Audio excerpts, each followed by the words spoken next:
સ્ટાફમાંથી પસંદગીના 50 માણસોને બોલાવ્યા અને એમને કીધું કે હું તમને એક બીજ આપું છું, આ બીજ તમારે ઘરે લઈ જવાનું, એને વાવવાનું, એને સાચવવાનું, પાણી પૂરવાનું અને છોડ મોટો થાય એટલે આપણે બરાબર 60 દિવસે કે તમે કુંડા સાથે પાછા આવવાનું અને જેનો છોડ સૌથી વધારે વિકસિત એકદમ પલ્લવિત હશે એ આ કંપનીનો સીઈઓ બનશે. એટલે ખુશ થઈ ગયા. કેટલી સામાન્ય સરળ પરીક્ષા. બધા ઘરે ગયા, બીજ વાવી દીધું, પાણી સિંચન ચાલુ. એક છોકરી એ સ્ટાફમાં, એને પણ બીજ મળ્યું, એ પણ બીજ ઘરે લઈ ગઈ, એને પણ વાવ્યું. 1 દિવસ થયો, 2 દિવસ, 5 દિવસ, 10 દિવસ, 15 દિવસ, 20 દિવસ, 25 દિવસ, કાંઈ ઉગ્યું નહીં. છોડ જ નહીં ઉગ્યું. છોકરી ચિંતામાં, સમય પૂરો થઈ જશે અને છોડ ઉગ્યો જ નથી. એટલે પપ્પાને વાત કરી, પપ્પા મને આ બીજ આપ્યું છે, મેં વાવ્યું છે, બીજ ઉગતું નથી. કાંઈ વાંધો નહીં, આપણે મહેનત કરવાની. બીજને ઉગવું કે ન ઉગવું બીજનો વિષય છે. આપણું કામ શું છે? કામ કરવાનું. દિવસો પૂરા થઈ ગયા એટલે છોકરી મૂંઝાય કે હું શું લઈને જઉં, છોડ જ નથી. સવારમાં બધા જ માણસો સરસ મજાના છોડ સાથે કંપનીની મીટિંગમાં હાજર છે. આ એક જ છોકરી એવી છે કે જેના કુંડામાં છોડ જ નથી. આફ્ટર સીઈંગ ધીસ સિચ્યુએશન, જે મુખ્ય બોસ હતા એમણે જાહેરાત કરી કે આજથી કંપનીની સીઈઓ મિસ ભાવિકા છે. એ છોકરીનું નામ ભાવિકા હતું.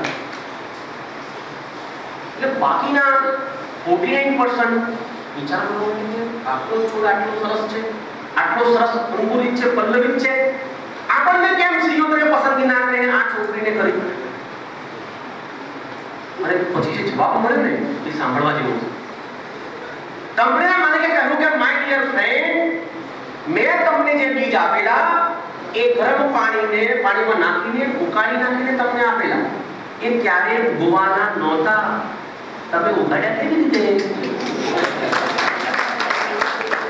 એના કુંડામાં છોડ નથી ઉગ્યો, એક જ તમારી વ્યક્તિ છે અને એ જ આ કંપની સીઈઓ થઈ શકે. તમારા જેવા 50 માણસો કંપનીના સીઈઓ ના થઈ શકે. કારણ કે છોડા પાછી લાવીને વાવી દીધા. સંસ્થાઓ આવી રીતે નથી ચાલતી. સંસ્થા આવી રીતે ના ચાલે.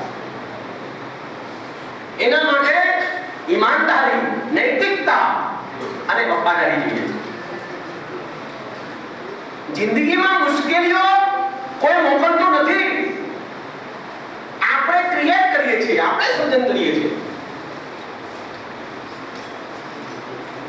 હું જિંદગી શબ્દ ઉપર ઘણું બધું સર્ચ કરી રહ્યો છું, થિંકિંગ કરું છું. હમણાં મેં સાંભળ્યું our India is polio free due to Rotary and the support of government. Really, I salute this best efforts to feel free India without polio. Polio વગરનું એક પણ પોલિયો સાથેનું બાળક આપણા દેશમાં ઘણા સમયથી નથી જન્મ્યું અને WHO એ જાહેર કરવું પડ્યું કે આ ઇન્ડિયા પોલિયો મુક્ત છે. My dear friend, I am in the process. Polio મુક્ત તો ઇન્ડિયા થઈ ગયું, પણ વૈચારિક પોલિયો ભારતમાં એટલી હદે નીચી ગયો છે કે આપણને એમાંથી બહાર નીકળવાની જરૂર છે. શારીરિક રીતે સ્વસ્થ માણસો સમાજને જેટલું નુકસાન નથી કરતા, એનાથી અનેક ગણું નુકસાન માનસિક રીતે અસ્વસ્થ માણસો સમાજને નુકસાન કરે છે. શબ્દો કંઈક જુદા છે, હું તમને સારી ભાષામાં કહું છું. જે માણસે શબ્દો લખ્યા છે એ શબ્દો એવા છે કે નપુંસક લોકોએ સમાજને નુકસાન નથી કર્યું એટલું શારીરિક માનસિક નપુંસક માણસોએ સમાજને નુકસાન કર્યું છે. વૈચારિક તાકાત માણસની ખતમ થઈ ગઈ છે. વૈચારિક મૂલ્યો, everybody is having his own Gita. એટલે ગીતા પેક નહીં, ભગવદ ગીતા. બધાને પોતાની ગીતા હોય.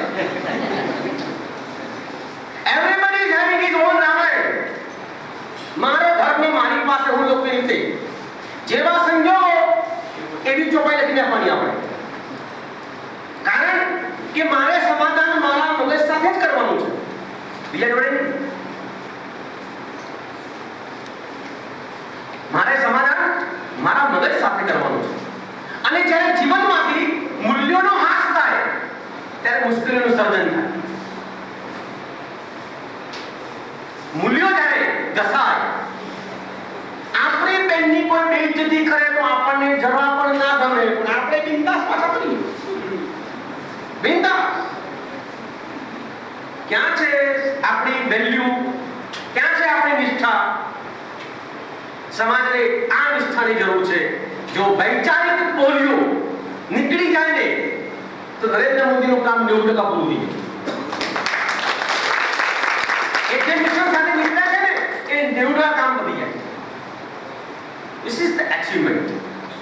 मुझे तो ये समझ में नहीं आता कि ये चंदा तेरा मजहब क्या है. मुझे तो ये समझ में नहीं आता कि ये चंदा तेरा मजहब क्या है.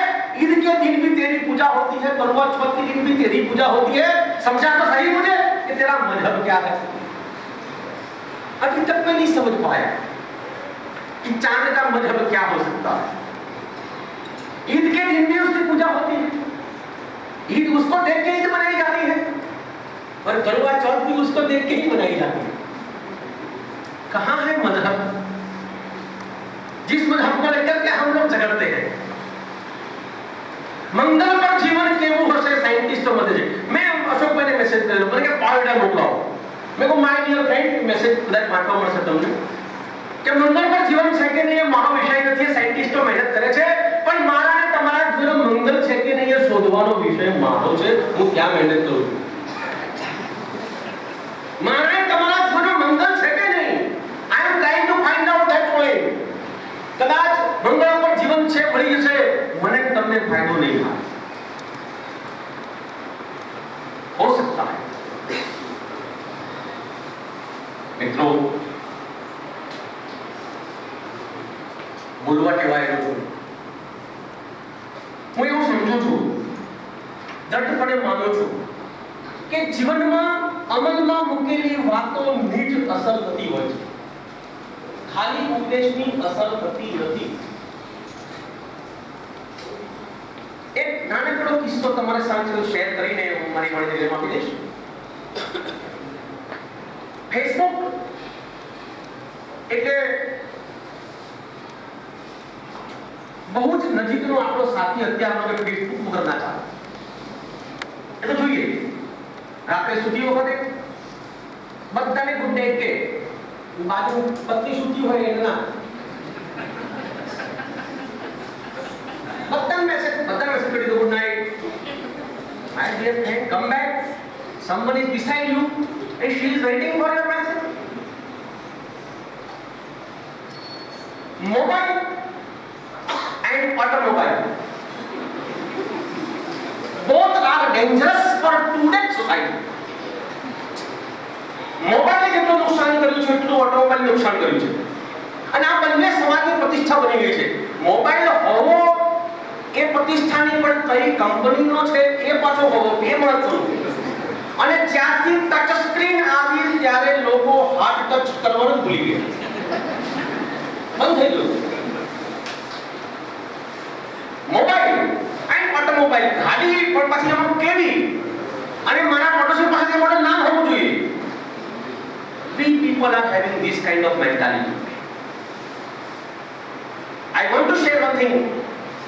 એક મિત્ર ફેસબુક પર આજે ચેટિંગ કરતો હશે અને ચેટિંગ કરતા કરતા એક બેન સાથે સરસ મૈત્રી થઈ ગઈ. એટલે બેન પણ રોજ મેસેજ કરે, ભાઈ પણ રોજ મેસેજ કરે, કેમ છો, શું છે, મજામાં છો, શું બને, જમવા બેઠા કે નહીં, બાપા ખાધું ના ખાધું ના પૂછે, પણ એમ પૂછે. મમ્મી જમે કે ના જમે ખબર ના હોય એ બેનને પૂછવું પડે. જમાનો છે એ મૈત્રી વિકસી. પછી એક દિવસ બેનનો મેસેજ આવ્યો પેલા ભાઈ ઉપર કે મને 3 લાખ રૂપિયા જોઈએ છે. એટલે ભાઈ કેવી ફાળ પડી હશે.